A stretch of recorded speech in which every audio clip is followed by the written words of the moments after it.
Question number 1 आपकी screen पे है, आप आंसर करें। नमस्कार भाई अंजलि जी, आपका स्वागत है।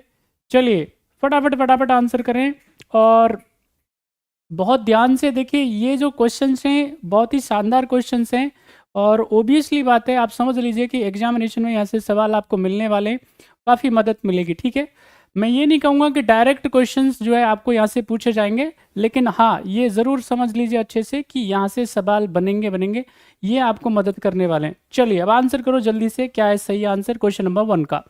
आपको बताना है निम्न में से किस देश का संविधान लिखित नहीं है। जल्दी बताइए सारे बच्चे। Which of the following countries does not have a written constitution, comment करिए जल्दी से सभी बच्चे, सभी कर्मवीर जो कक्षा में हैं। चलिए बताइए जल्दी से क्या है सही आंसर।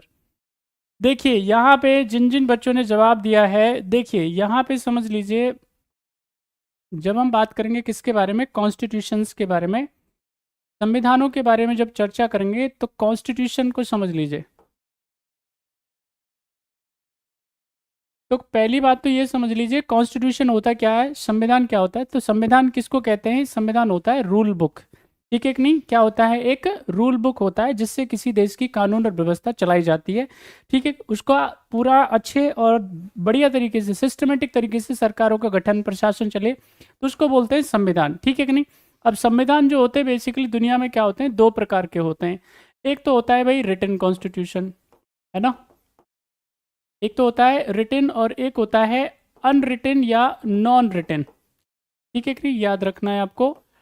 एक तो होता है लिखित और एक होता है अलिखित। अब लिखित का मतलब क्या होता है, सारे के सारे जितने भी प्रोविजंस हैं वो सब क्या होते हैं, मेंशन्ड होते हैं, डॉक्यूमेंट फॉर्म में होते हैं। ठीक है कि नहीं। अनरिटन में क्या होगा, या तो वो व्यवहार में है, यानी या तो वो किस में है, वो प्रैक्टिकली उनको क्या किया जाता है, फॉलो किया जाता है। ठीक है कि नहीं, व्यवहार में, या फिर क्या है वो लगातार चलन में आ जा चुके हैं। ठीक है कि नहीं, तो उनको लिखने की आवश्यकता थी नहीं।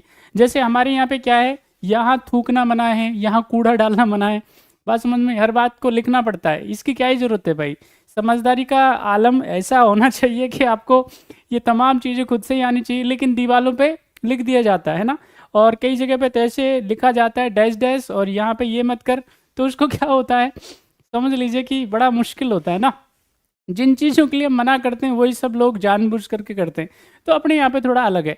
जब हम बात करेंगे किसके बारे में, इंडियन कॉन्स्टिट्यूशन के बारे में, भारत के संविधान के बारे में, तो भारत का जो संविधान है वो दुनिया का the lengthiest written constitution of world है। यानी भारत का जो कॉन्स्टिट्यूशन है दुनिया में सबसे लंबा लिखित संविधान है। अब इसका मतलब क्या है, यहाँ पे इसमें देखेंगे कि भारत के संविधान में आज की डेट में क्या है। देखो स्टार्टिंग में तो याद रखना है, इसमें क्या थे, 22 पार्ट थे, अभी कितने 25। स्टार्टिंग में इसमें 8 अनुसूचियां थी, आज की डेट में कितनी है 12। स्टार्टिंग में इसमें 395 आर्टिकल थे, आज की डेट में कितने 470 प्लस आर्टिकल्स हैं। ठीक है कि नहीं, एक प्रियम्बल है। और इसमें क्या किया गया है, इसमें लंबा वक्त भी लगा है, लगभग 3 साल के आसपास इसमें लगे, 2 साल 11 महीने 18 दिन हमारे संविधान को क्या है बनने में लगे हुए।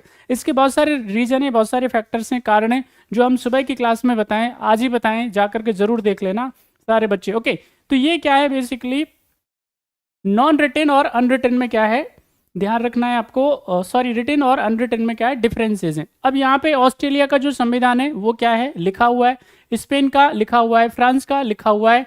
ठीक है कि नहीं। तो यहाँ पे न्यूजीलैंड का जो संविधान है कॉन्स्टिट्यूशन है वो लिखा हुआ नहीं है। साथ ही साथ में आप देखेंगे जैसे इजराइल है उसका भी कॉन्स्टिट्यूशन नहीं लिखा हुआ है, कनाडा का कॉन्स्टिट्यूशन नहीं लिखा हुआ है, सऊदी अरेबिया का कॉन्स्टिट्यूशन नहीं लिखा हुआ है। तो very important, very very important, UK United kingdom की अगर हम बात करेंगे तो उसका कॉन्स्टिट्यूशन भी लिखा हुआ नहीं है। तो अच्छे से याद होना चाहिए आप सारे बच्चों को, इसमें गलती नहीं होनी चाहिए। यहाँ पे जब हम बात करेंगे न्यूजीलैंड के बारे में भाई, तो न्यूजीलैंड की और इम्पोर्टेंट बातें हम लोग कर लेते हैं। यहाँ पे क्या है, यहाँ सारे बच्चों को अच्छे से पता होना चाहिए, यूनिटरी पार्लियामेंट्री क्या है सिस्टम है। यहाँ पे एकात्मक क्या है सरकार है, और साथ ही साथ में सरकार का गठन होता है। ठीक है, प्रधानमंत्री का अपॉइंटमेंट होता है, लेकिन यहाँ पे क्या होता है राजतंत्र है बेसिकली, है ना। बहुत ही बढ़िया देश है, कहाँ का है, यानी पैसिफिक ओशियन के अंदर ये पड़ेगा। और साथ ही साथ में अगर हम बात करेंगे तो लगभग इसमें लगभग इसकी जो पॉपुलेशन है वो लगभग 40 लाख के आसपास है। बढ़िया खेल कूद के मामले में अच्छा देश है। ठीक है, तो राइट आंसर इसका क्या हो जाएगा, न्यूजीलैंड। चलिए नेक्स्ट क्वेश्चन आपकी स्क्रीन पे आंसर करेंगे, जल्दी जल्दी बताइए क्या है सही जवाब। नमस्कार भाई कटारिया साहब, आपका स्वागत है, स्वागत है आपका भाई पीयूष जी, नमस्कार। क्वेश्चन आपकी स्क्रीन पे, आंसर करिए जल्दी से। निम्न में से किसने राज्य को एक आवश्यक बुराई माना है, फटाफट से बताएं। Who among the following has considered the state as a necessary evil? क्या है, जल्दी आंसर करिए सभी महारथी। इनमें से बताना है आपको कौन एक हैं जो राज्य को एक आवश्यक बुराई मानते हैं, राज्य होना ही नहीं चाहिए। बात समझ में आई। राज्य का मतलब होता है दुख, राज्य का मतलब पनिशमेंट, राज्य का मतलब तकलीफ। कमेंट करो जल्दी से क्या है सही answer. Jeremy Bentham, Thomas Paine, James Mill और J.S. मिल। चलिए ये तो एक ही हो गया है, खैर जल्दी जल्दी बताएं क्या है सही आंसर है। सभी जल्दी जल्दी जवाब दे दो भैया, बहुत बढ़िया, शाबाश। आपको बताना है इनमें से कौन एक स्टेट को, राज्य को आवश्यक बुराई मानता है, नेसेसरी ईवल मानता है। तो इसका जो सही आंसर है वो है, ध्यान रखना है, थॉमस पेन। ठीक है कि नहीं। तो यहाँ पे थॉमस पेन की बात करेंगे तो ये क्या है, एक ब्रिटिश अमेरिकन फिलोसोफर है, ठीक है, राइटर है और पॉलिटिकल थिंकर है। तो वो क्या मानता है, इसको मानता है राज्य को एक आवश्यक बुराई, क्योंकि जहाँ पे राज्य होगा इसमें क्या हो जाएगा, क्योंकि ये व्यक्ति जो है थॉमस, अगर हम बात करेंगे पेन के बारे में, तो ये क्या है, ये व्यक्तिवादी है, ठीक है। इंडिविजुअलिस्ट जो थ्योरी होती है हम उसको व्यक्तिवाद बोलते हैं। तो ये व्यक्ति को जो सबसे ज़्यादा महत्व देता है, ठीक है कि नहीं। व्यक्ति को जो ज़्यादा महत्व देगा वो क्या नहीं करेगा, समाज को, राज्य को महत्व नहीं देगा, इंपॉर्टेंस नहीं देगा। बात समझ में आई। अब जैसे मान लेते हैं किसी को लव मैरिज करनी है, किसी को क्या करना है, प्रेम विवाह करना है। अब प्रेम विवाह में तो दो ही व्यक्ति चाहिए होते हैं, एक लड़का चाहिए होता है ना, और एक लड़की चाहिए होती है। बात समझ में आई भाई। अब इसमें लड़का लड़की को क्या होगा भैया, ब्याह करना होगा। अब इसमें घर वाले रोए, दुखी हों, तंग हों, परेशान हों, इनको कोई फर्क नहीं पड़ेगा। बात समझ में आई। यहाँ पे लड़का भूल जाएगा, लड़की भूल जाएगी कि भाई मेरे माँ बाप ने मेरे लिए क्या किया है। यहाँ पे वो भूल जाएंगे कि मेरे रिश्तेदारों ने मेरे लिए क्या किया, उन्हें फर्क नहीं पड़ता। माँ बाप के साथ क्या तकलीफ होती है, घर वालों के साथ क्या तकलीफ होती है, सोसाइटी के साथ क्या तकलीफ होती है, वो अपना जो है ब्याह शादी करके निकल लेंगे।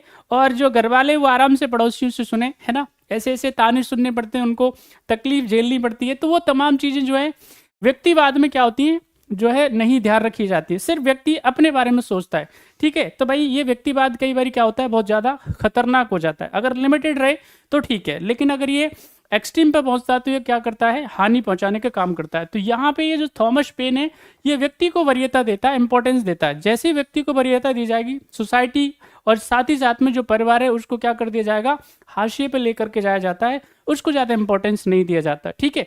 तो यहाँ पे इसलिए क्या है, उसका ऐसा मानना है, थॉमस पेन का ये सोच है, उसका मानना है कि इससे क्या होता है, जो व्यक्ति है उसकी स्वतंत्रताएं जो होती हैं, उनकी जो उसकी जो उन्मुक्तताएं होती हैं, वो जो करना चाहता है, वो जो बनना चाहता है, उसकी जो सुख है बेसिकली उसको कॉम्प्रोमाइज किया जाता है यहाँ पे। तो इसलिए क्या है, वो राज्य को क्या मानता है, आवश्यक बुराई मानता है, राज्य होना ही नहीं चाहिए। राज्य का मतलब क्या होता है, तकलीफ, दुख, एक्सटॉर्शन और ये तमाम तरह की चीजें। Okay, according to Thomas Paine, right answer is B.